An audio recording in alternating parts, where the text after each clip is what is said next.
looking for a job, what's your number one red flag? When there's a big panel of interviewers, get you to sell yourself to them, whereas like the market's really turned around. It should be them selling the company. Post-COVID, I would say they're not allowing you to work remotely. Non-flexibility in terms of working hours. Monitoring every minute of your working life. And as long as you get the job done, I think that's fine. I think there'd be red flags. I love your answer. When you're applying for the job, you literally reach the last round and that's when they tell you this is the pay.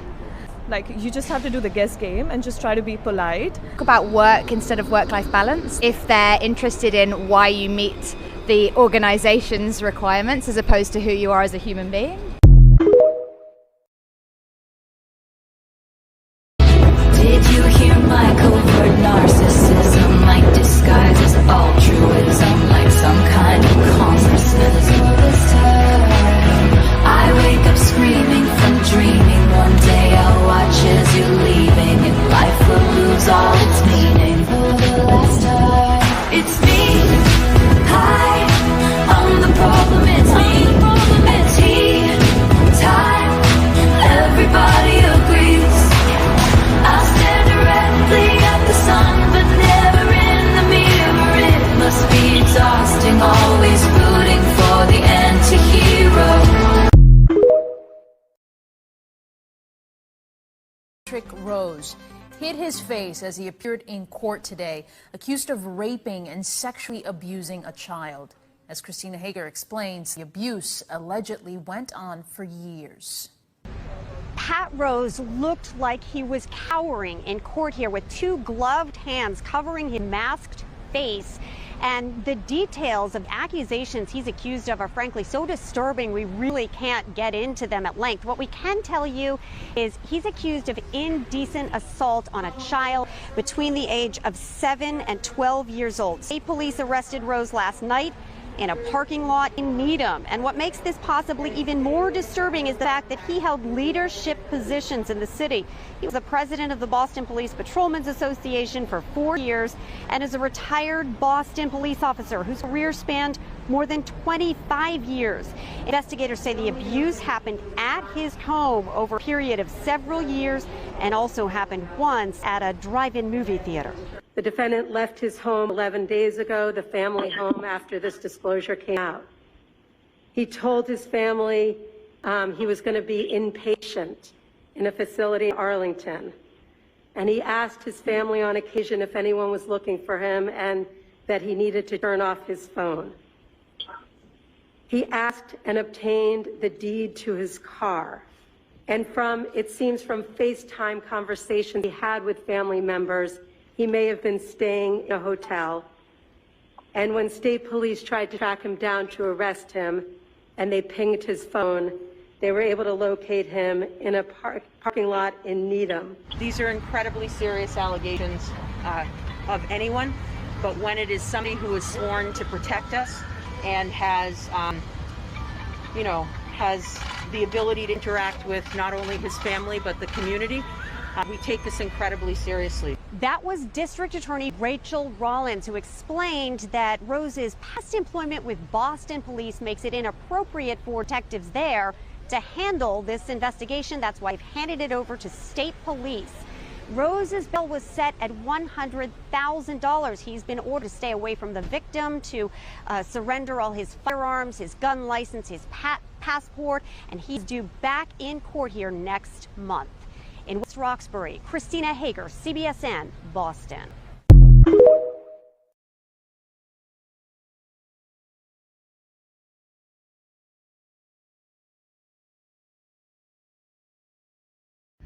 If you're having a bad day, just remember that your butt cheeks are not frozen to a porta potty in the mountains of North Idaho. Count your blessings. What? Netflix rebooted Teletubbies? Let's check this out. Let's see if it's any different. Black babies.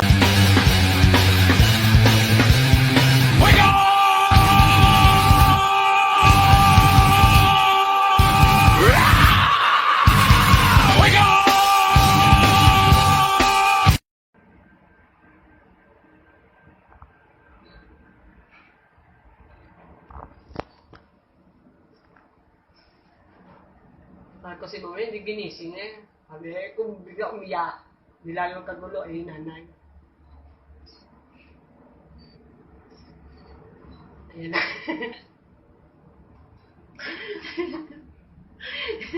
Sandali yung bangko.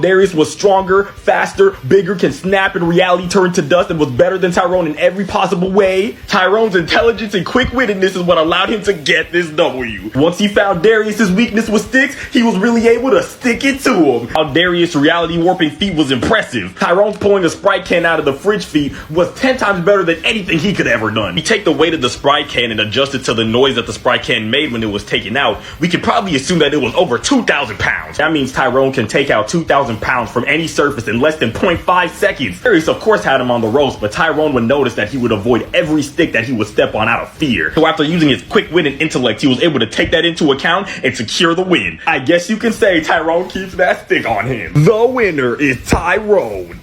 In the closet, that's my stuff. Yes, if I bought it, nigga, please don't touch. Don't try and keep talking and that's fine. But could you walk on top at the same time? And it's my name that's on that tag. So remove your bags, let me call you a cab. Hi, I am Herschel Walker, and I am running for campaign. I was just a little baby boy born here in Georgia.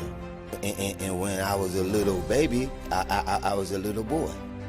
I believe that God made a women's a woman and a man's is a man. A man can't have a baby out his butthole. I played football in the NFL. I am also a sheriff, cop, police officer, and I got my training on Call of Duty. If you want your kids to learn the ABCs and not the LGBTCs, then vote for Herschel Walker. Walker, right? Herschel Walker isn't really sure if he approves this message or not, but he signed the waiver anyway.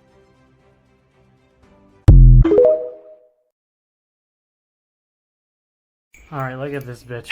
Alright, cup. Honestly, that's the worst fucking milk ever. I fucking hate oat milk. It's disgusting. It is absolutely wretched. Cold coffee, you know, it's nice. A little cold brew morning. That's nice. Okay, what the fuck is up with the bowl and the ice? Like, that's so fucking unnecessary. This is honestly probably going to be a disgusting drink. Oh, no, that's perfect. It's a perfect drink. Absolutely amazing. 10 out of 10 would drink the whole fucking thing. No, you're discriminating against me. I need to breathe air. No. Already did. They're on their way. Okay. All right. You don't have no balls. You're a little bitch. Because you have the law on your side to protect and not discriminate against people. And you do not have the law on your side to discriminate. No, I'm not breaking the law. I have the rights. Code 51. Yeah, this is America. It's America. Little no ball hatted bitch. Oh, fuck you. No, get the fuck away from me. Get out of my face, bitch. Get the fuck out of my face and I'll eat. Okay. You know what I love? I love you to grow some balls and fucking stand up for people. Stand up for the Americans. Yeah.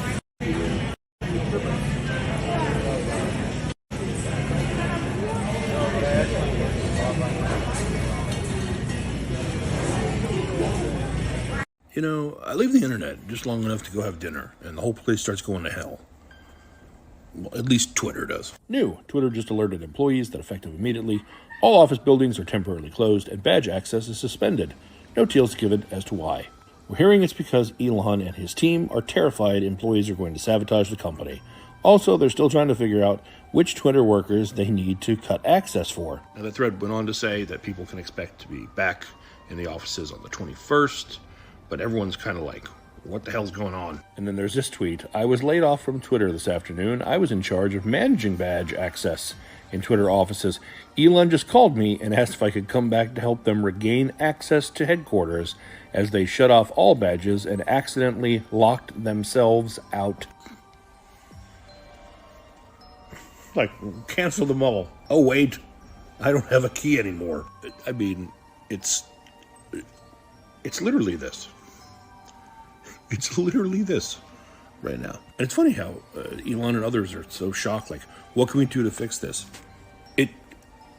It's pretty simple, actually. So yeah, a lot of people on Twitter right now saying their goodbyes just in case. So yeah, I'm also on TikTok and Instagram under the same username. So yes, what we're doing. Is it facing us though? I can't tell. Yeah, we're right at there. Okay. Yeah, so just talk slow. What do I do next? So first, so do I have to hold the red button now? You don't have to hold the red button. It's going. Now, if you want to make a quick cut, now we keep recording. All right. So the real purpose of our trip today, I'm at Rose House. Yeah. I am very impressed that I might know my way around a kitchen a little better than her. Why don't I take over from here, Rose? Okay, go ahead. Now, how do I film you and turn around the other way? Oh, yeah. Well, that's a hard thing. You can't do it while you're in the midst of it. All right. So the point is, this is the bowl. This is a metal bowl. All right. So we're going to put it in the oven, even though I'm not sure. The flowers might melt or something. No, I don't think they will. All right. So here's our cooking challenge today. We are heating up chips, and then we're going to put guacamole in a bowl by ourselves. Does that bowl work? It's small, but that's okay. I can have a bigger bowl. Don't you worry. Is it okay if I just go show them the ocean? Go ahead. Okay. I know you guys all want to be a fly on the wall when we get together. And let me tell you, nothing is off the table. Look at this, people.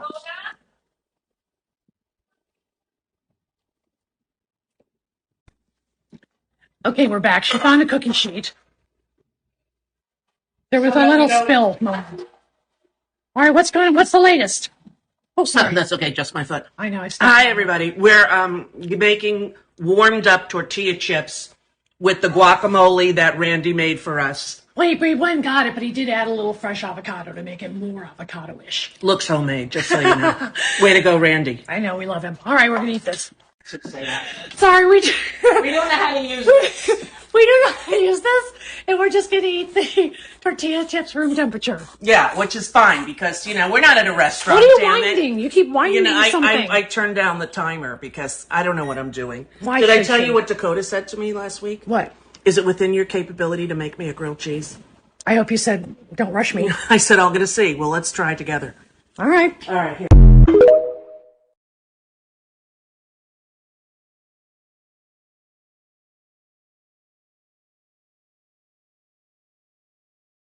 Did I hit the bong a little too hard to the point where I couldn't breathe and almost fell down the stairs?